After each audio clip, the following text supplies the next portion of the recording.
Hi everybody, still talking about Joshua chapter 5. I want to talk about when Joshua finally gives the command for them to shout.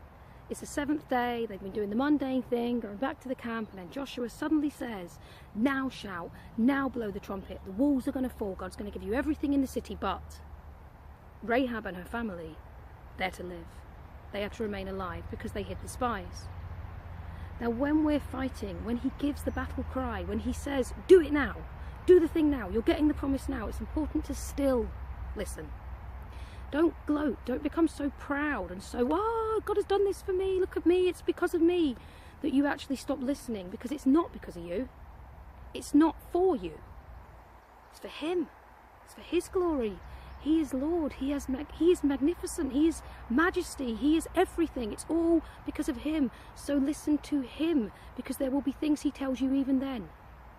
And he doesn't want us to lord it over anyone, and he doesn't want us to gloat over our enemies. He wants us to glory in him, not gloat, but glory. Glory in him, not gloat over them. If they hadn't have listened at that point, then Rahab may have been killed.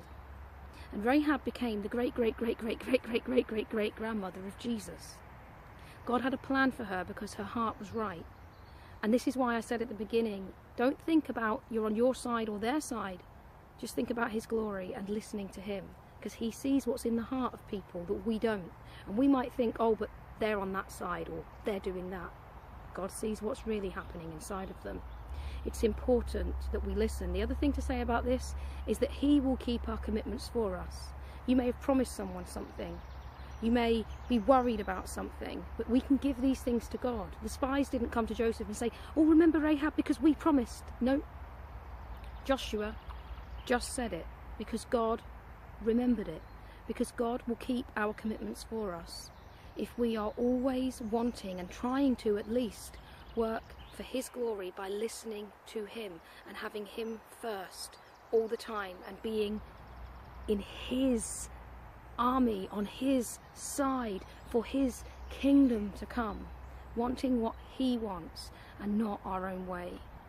So remember, we need to glory in him in all situations and never gloat, because it's not about us. And the minute we do that, there are promises in the word of God where it says, you gloated over your enemy, and now I'm going to bring you down.